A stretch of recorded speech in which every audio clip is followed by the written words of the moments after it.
ملومین, جو نکاح کر کے اپنی خواہش پوری کرتا ہے یہ لوگ قابل ملامت بولو نہیں.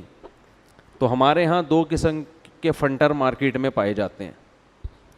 ایک فنٹر وہ ہیں جو لبرلزم کی انتہا کو پہنچے ہوئے ہیں, وہ کہتے ہیں گرل فرینڈ رکھ لی, اگر کسی سے تھوڑی بہت کچھ ہو گئی, جیسے یونیورسٹی میں ایک دوسرے کو پرپوز کیا نا, انہوں نے گلے ملے, تو ایکچولی اس میں کوئی اتنا بڑا مسئلہ نہیں ہے, ایسی خام خامے ذرا دل صاف ہونا چاہیے انسان کا.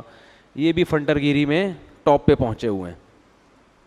جب گلے مل ہی لیے تو اب آگے تکلف کی ضرورت کیا ہے.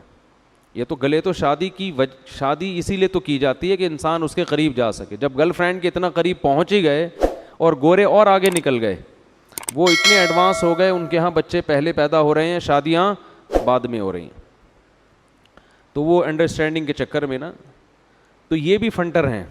دوسرے فنٹر وہ ہیں جو خام خواہ کے صوفی بنے ہوئے ہیں, خام خواہ کے ضرورت سے زیادہ نیک بننے کی کوشش کرتے ہیں. ان کو لوگوں کی بلکہ مولویوں کی شادیوں پہ بہت اعتراض ہوتا ہے ان کا,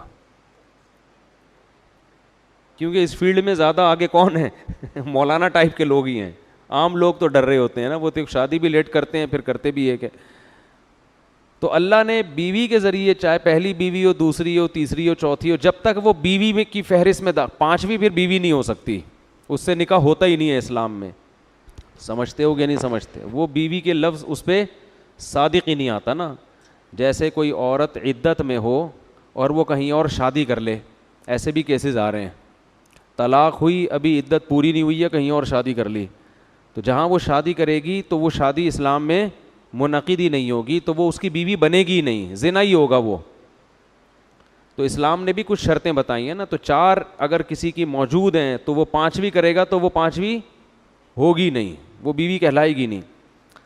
تو جب تک بیوی ہے تو اللہ نے, اگر کوئی شخص نکاح کے ذریعے اپنی خواہش پوری کرتا ہے تو اللہ فرما رہے ہیں یہ قابل ملامت, بولتے کیوں نہیں ہے.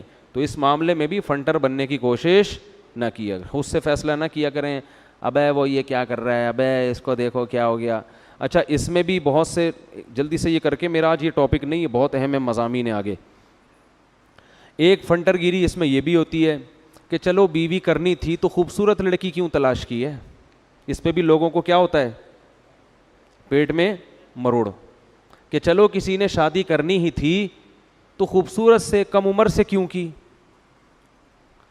اس میں تکلیف اس کو ہونی چاہیے جس کو پیغام نکاح بھیجا ہے, ٹھیک ہے نا, کہ آپ کی عمر زیادہ, بڑھاپا آپ پہ آ رہا ہے, بال آپ کے سفید ہو گئے, تو آپ کو میرے لیے پیغام بھیجتے ہوئے شرم نہیں آتی. اس کو تکلیف ہونی چاہیے نا, جو 17 سال کی, 16 سال کی, 18 سال کی ہے. اگر اس کو تکلیف نہیں ہو رہی ہے یا اس کے ابا کو نہیں ہو رہی ہے, تو پھر اگر محلے والوں کو تکلیف ہو رہی ہے تو یہ محلے والوں, وہ کیڑے والا لطیفہ سن لے میرا. وہ جو درخت سے گرا تھا نا بندہ,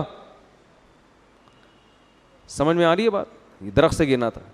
ابھی آج ایک کیس سامنے آیا کہ ایک بڑی عمر کے صاحب تھے, ان بڑے مالدار تھے, تو انہوں نے شادی کی کم عمر خوبصورت لڑکی سے. لڑکی بھی خوش ہے, پیسہ بہت تھا ان کے پاس. اب وہ جہازوں میں لڑکی نا, دوسرے ملکوں میں, وہ صاحب کہیں یورپ میں رہتے ہیں, کوئی سمجھے گا نہیں کس کی بات ہو رہی ہے, کیونکہ اب ظاہر ہے یورپ میں تو درجنوں صاحب رہتے ہیں نا. بعض لوگ کہتے ہیں آپ نے ہمارا قصہ سنا دیا, تو کسی کو کیا پتا بھائی میں کس کا قصہ سنا رہا ہوں, ایسے تو بہت لوگ ہیں. تو یورپ میں رہتے ہیں, وہ بیگم کے بہت مزے ہو گئے, بنگلے شنگلے بنا کے دے دیے اس کو, وہ غریب لڑکی. اب لوگ اعتراض کر رہے ہیں کہ یہ دیکھو اتنی عمر کا ہو کے اتنی کم عمر سے شادی کی ہے, تو جس سے شادی کی ہے وہ خوش ہے, ٹھیک ہے, وہ کیا ہے, وہ کیا ہے, بلے بلے ہو گئی, اور کیا چاہیے. اس کے کزنوں میں ایک سے ایک ہینڈسم پڑا ہوا ہے, لیکن جیب میں روکڑا نہیں ہے ان کے. تو اس نے کہا بھائی پرانا ہو, جیب میں روکڑا ہو, یہ نئے سے, یہ ہر ایک کی اپنی تھنکنگ ہوتی ہے. بعضوں کو یہ نہیں ہوتا, بعض کہتے ہیں غریب ہونا چاہیے لیکن جوان آدمی ہونا چاہیے. تو یہ اللہ نے اس کو چوائس دی ہے کہ بھائی وہ خود فیصلہ کرے. تو یہ آپس کی انڈرسٹینڈنگ ہوتی ہے, کون کہاں شادی کر رہا ہے. تو جہاں بھی جو کر رہا ہو نا, وہ ان کا آپس کا معاملہ ہوتا ہے, اس میں کباب میں ہڈی بننے کی کوشش نہ کیا کریں. اللہ سے دعا مانگا کریں, اللہ مجھے بھی کوئی دلا دے, بس اتنا حق بنتا ہے آپ کا, ٹھیک ہے. اس سے زیادہ آپ کو تکلیف ہوگی تو یہ آپ کی اپنی ٹینشن ہے, حسد ہے, آپ کو خام خواہ میں گھلیں گے اور ٹینشن کے علاوہ کچھ بھی حاصل نہیں ہوگا. ہاں, کسی بڑی عمر کے آدمی نے کسی خوبصورت یا کم عمر لڑکی کو بے وقوف بنا کے شادی کی ہے تو پھر اس پہ اعتراض بنتا ہے. بعض دفعہ ایسا بھی ہوتا ہے, ایسے کیسز آئے ہیں کالے کولے لگا کے بندہ جوان بن کے چلا گیا, بعد میں پتہ چلا یہ تو سارا حلیہ ہی بگڑا ہوا اس آدمی کا, شناختی کارڈ میں عمر چھپا رہا ہے اپنی, جھوٹ بول, وہ تو پھر دھوکہ ہے نا. یا لڑکی کی مرضی کے بغیر اس کو زبردستی باپ نے اس کی شادی کر دی.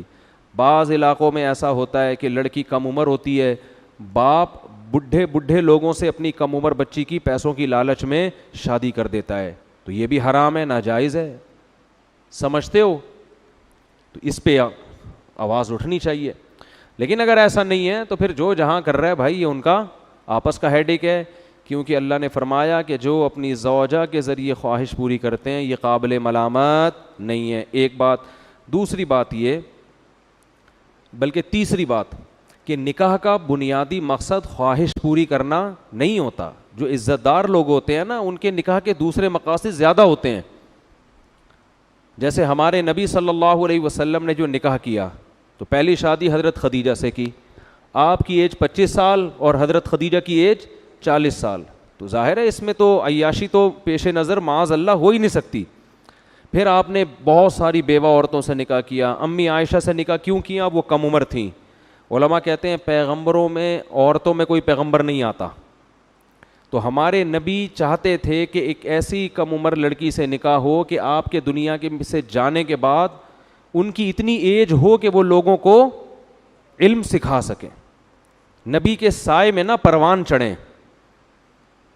تو حضرت عائشہ کو یہ فضیلت ہے کہ وہ بچپن سے لے کے جوانی تک کس کے سائے میں چھاؤں میں پلی ہیں؟ سید الانبیاء کی, جس کا فائدہ یہ ہوا کہ آپ کے دنیا کے جانے سے بعد امی عائشہ کو بہت موقع ملا ہے علم کو دنیا میں پھیلانے کا. لوگ شادی کر رہے ہوتے ہیں نا کسی عالمہ سے کہ مدرسۃ البنات بنواؤں گا میں, ہوتا ہے کہ نہیں ہوتا؟ ایسے بہت سارے کیس ہمارے پاس آئے ہیں. بھائی عالمہ چاہیے تاکہ وہ کیا بنے؟ مدرسہ چلائے. بہت سے پڑھے لکھے لوگ کسی پی ایچ ڈی لڑکی سے شادی کر رہے ہوتے ہیں, یا کسی ڈاکٹر سے شادی کر رہے ہوتے ہیں, یا کسی پروفیسر سے. ان کا ارادہ ہوتا ہے کوئی اسکول کھولنے کا. تو یہ بھی حکمتیں ہوتی ہیں. تو ہمارے نبی نے جو امی عائشہ کی عمر کم تھی اور ان سے جو نکاح کیا, اس کی بنیادی, یہ اللہ کا فیصلہ تھا, بنیادی وجہ علماء بیان کرتے ہیں تاکہ آپ کو علم کی اشاعت کا موقع ملے. اسی وجہ سے علماء کہتے ہیں کہ آدھا علم اس امت کو اکیلی حضرت عائشہ سے ملا ہے.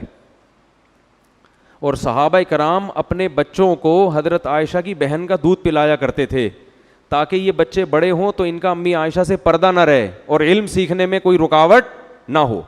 کہاں سے کوفہ, بصرہ, دمشق سے لوگ حضرت عائشہ کے پاس آیا کرتے تھے اور مسائل پوچھا کرتے تھے ان سے, کیونکہ گھریلو زندگی جتنی حضرت عائشہ جانتی اتنی کوئی اور نہیں جانتا تھا. تو پیغمبروں کا مقصد محض خواہش پوری کرنا نہیں ہوتا, اور عزت دار آدمی کا بھی یہ مقصد, اصل مقصد یہ نہیں ہوتا. لیکن اگر کسی کا بالفرض یہ مقصد ہے تو بھی وہ قابل ملامت نہیں ہے. بتانے کا مقصد یہ, عزت دار لوگ کے نظر میں یہ دوسری چیز ہوتی ہے خواہش پوری کرنا, اصل تو ان کے دوسرے مقاصد ہوتے ہیں. اولاد سب سے بڑا مقصد ہے. لیکن اگر بالفرض کوئی آدمی یوں ہم کہہ لیں کہ ہے ہی ٹھرکی, معذرت کے ساتھ, اس کا مقصد صرف اپنی خواہش برائے خواہش ہی ہے اور کچھ بھی نہیں ہے, تو بھی ہم اس کو گالیاں نہیں دے سکتے, برا بلا نہیں کہہ سکتے.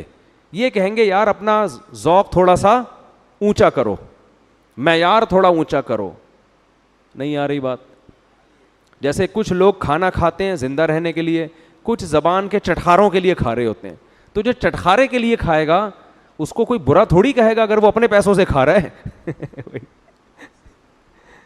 دیکھو ایک آدمی گول گپے کھا رہا ہے, اب آپ گئے اس کے پاس, کیوں کھا رہا ہے بھائی گول گپے, کیا اس سے تیرے مسل بڑھ جائیں گے ہیں, یا پروٹین کی جو کمی ہے وہ پوری ہو جائے گی؟ وہ کہے گا بھائی گول گپے سے بڑا مزہ آتا ہے یار, تو ذرا تو ایک نوالا لے کے دیکھ, مزہ نہ آئے پیسے واپس. وہ چٹخارے لے کے کھا رہا ہے. آپ کہہ رہے ہو ہیں دنیا کا عاشق, شہوت پرست انسان, شرم نہیں آتی تجھے؟ چٹخارے لینے کے لیے گول گپے کھا رہا ہے, ناک بہری ہے, تیری آنکھوں سے پانی نکل رہا ہے, اور منہ کا حال دیکھ اپنا جا کے, اور گالیاں دینا شروع کر دیا آپ نے. تو وہ جواب میں کیا کہے گا؟ بھائی تیرے پیسوں سے لے کے کھا رہا ہوں میں، جو تجھے اتنی تکلیف، اپنے پیسے ہیں نا کھانے تھے، اور چیز بھی حلال ہے. کسی عالم کا فتویٰ ہے کہ گول گپے اسلام میں حرام ہے؟ تو ہاں جو عزت دار لوگ ہیں وہ گول گپے عام طور پہ نہیں کھاتے. وہ کہتے ہیں ایسی چیز کھاؤ جس میں صحت ہو، شہد کھاؤ، زیتون کھاؤ، گوشت کھاؤ، دودھ پیو، لذت خود بخود حاصل ہوگی اس میں، لیکن صحت بھی بنے گی. گول گپے کھاؤ گے تھوڑے دنوں میں گول گپا ہی بن جاؤ گے. صحیح. تو تھوڑی بہت ہلکا پھلکا سمجھایا تو جا سکتا ہے، لیکن قابل ملامت نہیں ہے، حلال چیز ہے، حلال چیز ہے. تو ایسے ہی نکاح کا بنیادی مقصد محض خواہش پوری کرنا نہیں ہوتا. یہ بڑے باذوق لوگوں کا یہ مقصد، یعنی باذوق سے مراد جن کا جو اونچے ذوق کے لوگ ہیں، جو دنیا میں کچھ کام کرنا چاہتے ہیں، لیکن اگر کسی کا مقصد صرف خواہش پوری کرنا ہے تو بھی وہ قابل ملامت نہیں ہے، جیسے کہ قرآن میں اس آیت میں اللہ نے بتا دیا. تو اگر کوئی اپنے خرچے پہ شادی کر رہا ہے، خود ٹیڑھا میڑا آڑا ترچھا نیلا پیلا توند نکلی ہوئی ہے، اور کسی حسینہ سے شادی کرتا ہے اور حسینہ کو بھی کوئی اعتراض نہیں ہے، تو پھر آپ کو بھی کوئی اعتراض نہیں. آپ کو یہ اعتراض تو ہو سکتا ہے کہ مجھ سے کیوں نہیں کی. ٹھیک ہے نا، یہ اعتراض آپ کا بنتا ہے. تو اگر وہ آپ کو کہہ دے بھائی آپ مجھے سمجھ میں نہیں آ رہے تھے، تو پھر وہ جس سے چاہے کرے. تو یہ آج کل ہمارے معاشرے میں ایک بہت بڑا المیہ ہے، اور یہ عورت کے لیے بھی ہے. طلاق یافتہ یا بیوہ عورت اگر وہ کوئی اس کو اچھا لگ رہا ہے، کوئی ہینڈسم لگ رہا ہے، کوئی اسمارٹ لگ رہا ہے، وہ چاہ رہی ہے کہ میں اس سے شادی کروں، یہ مجھے اچھا لگ رہا ہے، تو قرآن عورتوں کے بارے میں تو بہت واضح کہتا ہے لا تعضلوہن ان ینکحن ازواجہن، ان کو مت روکو اس بات سے کہ یہ جہاں نکاح کرنا چاہیں وہاں نکاح کریں. اس بات سے ان کو بولتے کیوں نہیں مت روک. ایسے کیسز اب بھی آ رہے ہیں. تو میں بہت کم فون سنتا ہوں، لیکن جب بھی سنو کوئی نہ کوئی کہانی سامنے آتی ہے. 30 سال کی خواتین، 30 سال میں تو عورت جوان ہوتی ہے، 2 بچے، طلاق ہو گئے، اب خاندان والے دھمکیاں دے رہے ہیں کہ اگر شادی کی تو ٹانگیں توڑ دیں گے، بائیکاٹ کریں گے، بس اب چھوڑ دو، اب ان بچوں کی خاطر جیو. تو یہ ظلم ہے معاشرے میں. تو جیسے مرد کو اجازت ہے، اللہ نے عورت کو بھی اجازت دی ہے کہ تو نکاح پہ کوئی پابندی نہیں ہے بھائی. نکاح کو معاشرے میں زیادہ سے زیادہ پروموٹ کرو. جو کر رہا ہے، میرے پاس تو لوگ آتے ہیں نا، مجھے بھی آفس میں مجھے سیٹنگ ہو گئی اچھی لگ رہی ہے، میں کہتا جا شادی کر سب سے پہلے، کوئی ٹینشن کی بات نہیں. اگر نکاح نہیں کرنا پھر تعلق ختم کر دو. تو اللہ نے جس چیز کی اجازت دی ہے، ہمیں فنٹر بننے کی ضرورت نہیں ہے، اور حد سے زیادہ حدود سے آگے نکلنے کی ضرورت نہیں ہے.